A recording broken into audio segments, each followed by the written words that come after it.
Senator John Eno, a gubernatorial candidate under the platform of the All Progressives Congress in Cross River State, joins us now. Good morning, Senator. Good morning, Ifemi. Well, thank you for joining us on this conversation. You joined the APC just last year. There are people saying that you came to hijack the structure of the party, evident in, the stories of parallel candidates in your state. What exactly are you doing to unite this division within your party? As some will put it, you have to win the battle within first before the one outside. Well, thank you. Let me start by correcting the impression about joining the party last year and then coming to hijack. First, I joined the party a year, 6 months ago. Secondly, my politics has never been politics of hijack. I'm a grassroots politician. There is about no politician in Cross River or no Cross Riverian that is going to say no to what I've just said. I'm home almost every weekend because I play with the grassroots, I play with the people. When I joined the APC a year, 6 months ago, I joined the APC without conditions, without negotiations. Because for me, politics is about competition and contest. And I knew that based on my style, based on how long I've been available, I knew that I'll be able to find space because of the way I play. But as to the issue of what I'm doing, to say I can unite the party, I agree with you. You don't go into a contest with a divided house. And that is why as soon as I got announced by the panel chairman as the winner of the primaries that was conducted in Cross River, the first thing I did late that night was to call one of the aspirants to the, to the contest. One Mr. John Upan Ode. The next day I visited two of the aspirants in their houses, and I tried and then extended the olive branch to them. And I think, for example, like I said, at some point a few days ago, that after every contest, there would normally be some periods, such as we're passing through. And I think, for example, that the hallmark of leadership is, how much you are able to contain, how much you are able to, extend, hand of fellowship, how much you are able to sound reconciliatory. And I think, that's what that's what I've already started doing. And that's what I'm going to continue to do. And by the grace of God, and with the support of Cross Riverians and support of party men and women, I believe that we'll be able to get to that point that we can look at the fact that, look, we're a united house and a united family, and confront the election in February 2019. And I wonder how challenging or easy it would be for you. Cross River State has traditionally been a PDP state. And you are quoted to have said that since the creation of Cross River State in 1967, the state has hardly fared well. And people will be wondering, what exactly will John Eno do if he becomes governor, if we give him the opportunity to actually lead the state in 2019? A lot of people who look at Cross River State actually believe that it has fared well. But what would be that thing that you're bringing to the table? Oh, well, two things. We talk about Cross River State traditionally being a PDP state. Mm-hmm. I agree with you, but only to a point. I think that there have been a lot of changing dynamics politically in Cross River politics since after the 2015 election. We had the first set of movements from the APC, from the PDP, first to Labour and then to the ruling APC soon after the 2015 election. And there have been, various series of other movements out of the PDP. I moved into the, to the APC, as a 7th senator a year, 6 months ago. And I think that the politics of the state has not remained the same. So if there is one state in the south-south zone of this country that is available and that is winnable by the APC, it is Cross River State. And as to the issue about, the state hasn't fared well, I think that, my contention, that was on my declaration speech to run for the office of governor, was that since the state was created in 1967 out of the Southeast region, that it hasn't witnessed the kind of misrule and the kind of misgovernance that it is witnessing now. I didn't say that we haven't had governments that have done well. I think that since the onset of democracy in 1999, we had two tenors, outside the present tenor, We've had Donald Duke rule Cross River from 1999 to 2007. We had Senator Leah Limoke take over the reins of governance from him, you know, and ruled up to 2015. And I think that, you know, in the record of Cross Riverians and in their estimation, these two administrations did well, were excellent. And I think that under these two previous administrations, Cross River was seen as a destination. Everything worked well, and I think, you know, but the problem started with 2015. After the 2015 election, we got a government in place led by Professor Ben Ayade. The misrule and misgovernance has been unimaginable. I mean, there has been no governance, and I'm not saying this because I'm a candidate, you know, running against him in the governorship elections of Cross River in 2019. I think, for example, that I'd like to ask, you know, every concerned Nigerian, you know, to go to Cross River, you know, to speak to people in the streets of Calabar, right up to the central, right up to the north, and that, you know, it's unimaginable that you can have the kind of government that we have in Cross River.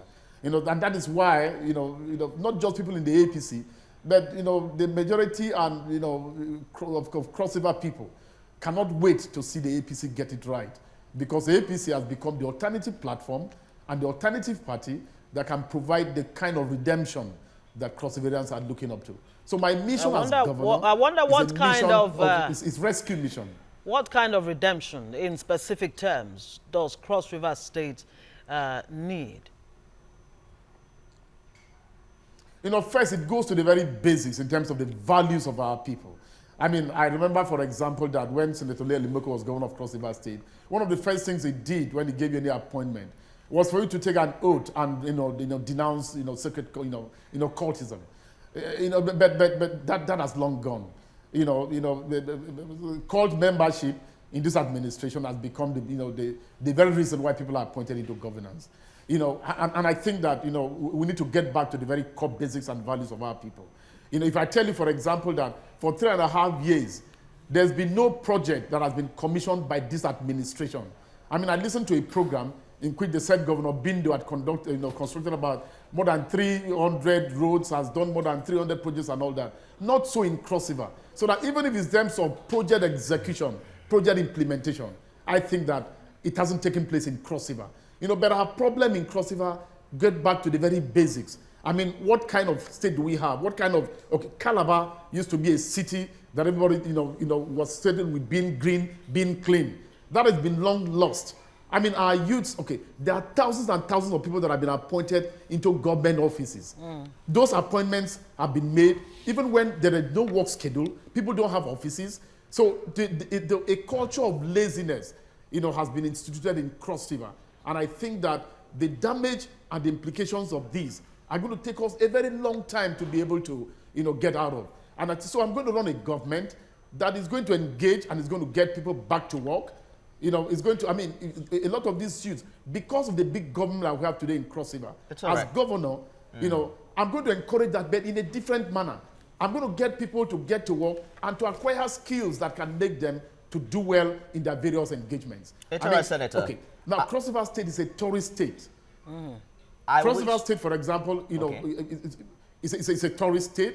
And I think that those essential things that make Cross River the preferred destination, I'm going to restore hope to Cross River, and I'm going to make sure that, in the last Fiscal Sustainability Index that was published recently by the National Bureau of Statistics, Cross River was the last. And I think, for example, that is unacceptable.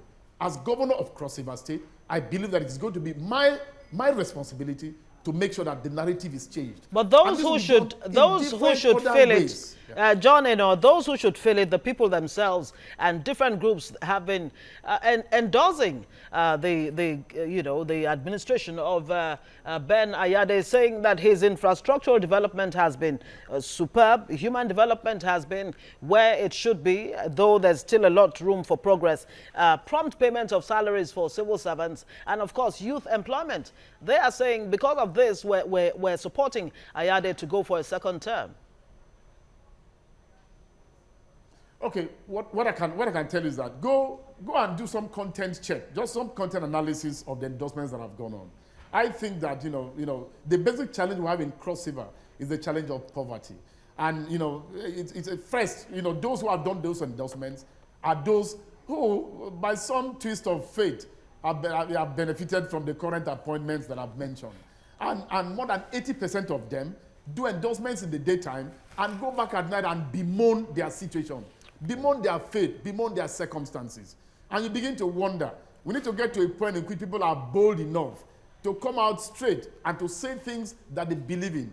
The endorsements that have taken place haven't taken place out of any conviction on the part of any of those that have done those endorsements. But I haven't said so. Most of the things that have been, churned out, like you mentioned, is done this, is done that. Go and do a check on ground. Those things don't exist. They don't exist at all. I mean, Mr. President has been, has visited Cross River twice. First to go and do a flag off of the construction of the superhighway in Cross River. Go and check if any work has been done, at all in that regard. Recently, he was again, in Cross River to commission what they say is a seed rice, seed multiplication factory or industry or whatever. And a few days ago, driving across the streets in Abuja, I saw a billboard indicated the fact that this is a project that is on and all that. But not a week after Mr. President went and commissioned that project, if you went back there, you hardly find any equipment on site. So what we have in Cross River State is a government that continues to lie. It's a government that has lied so much that it's gone out of line. And people in Cross River State have appreciated and realized the fact that these lies can't stand. Majority, and I'm going to keep saying that if the present government wins a re-election in Cross River State. There's so many issues that we've tried to look at, but I want to ask, I mean, you're a senator and you actually headed the Senate Committee on Finance between 2015 and 2019. I want to know in specific terms, the values that you have brought to Cross River in terms of legislation in your tenure so far in the Senate. Yeah, thank you. I mean, I've done 3 years plus in the Senate. I mean, when you're elected to the Senate, to the legislative arm of government, you're elected to represent, you're elected to do oversight, you're elected to do lawmaking. And I think that these three I've done, and I've done, successfully. I've done, to the satisfaction of those that voted me. In terms of representation, like I said, I'm a grassroots politician. I'm a politician that is home all the time. I'm at home with the people who elected me, and I'm not talking about representation here. I mean, it's the first few steps that I took as senator when I got elected was to make sure I got governance and representation, to the very basic, to every, to the grassroots. I mean, I got 6 functional offices, in all the 6 local governments that I represent. In terms of oversight, like you've mentioned, as chairman of the Committee on Finance, I mean, I've been quite proactive and engaging in terms of the work I've done. In terms of lawmaking, and I think that I have to my credit about 6 or 7 bills that I've sponsored, and that are in different stages of legislative, processing. I mean, one of them, a very critical one, is that I sponsored a bill, for the establishment of the Federal Polytechnic in Ikom, because, Ikom is a part, the central, that I represent is the only, senatorial district without, a federal institution, whereas you have the University of Calabar, in the south, whereas you have the Federal College of Education in the north. There is no federal institution in the central. And I have a bill that I sponsored that is going through, processing now in terms of, having to establish a federal university of federal polytechnic in Ikom. And that is amidst, a few other motions and a few other, it's all right, Senator, legislative things that I've had to do as a 7th senator. Yeah. One of the issues that became prominent prior to your primary election was the issue of zoning. There are some who strongly believe that the governorship candidate of the party should have come from the north. As a matter of fact, a particular group under the aegis of Cross River North Solidarity Forum are threatening to vote the PDP in 2019 if they don't get a candidate from the north. What are your thoughts about zoning and how relevant is it in the forthcoming governorship election in Cross River State? Well, first, let me say this, and I'm going to do this at different levels. The first level of appreciation is the fact that, the zoning, in our politics. Remember that since 1999, the party that has been in office in Cross has been the PDP. And by 2015, when power was, considered to the north, it completed the cycle, of zoning, from the south to the central and to the north. And that, for anybody, for that matter, a second term has to be earned. It doesn't have to be donated. That's what I would say. At the second level, it's that, I'm in the APC, and I think that from 2015 up till now, the APC has become, what a very, critical, and the alternative party in crossover politics. Every political party is going to make calculations that are going to see whether they can get it victory or not. And I think that looking at the geopolitics of our state, it's, the APC would look for a candidate. The APC would look for a zone where it can achieve victory and then see how it can give the people good governance. All right, we'll have to leave it there. Let me say this, that crossover faces an unusual situation and requires an unusual response. That's where we are, and that's where you find the dynamics of our politics, haven't reached the way they are. All right, Senator John Eno, Honorable Commissioner, no, Senator.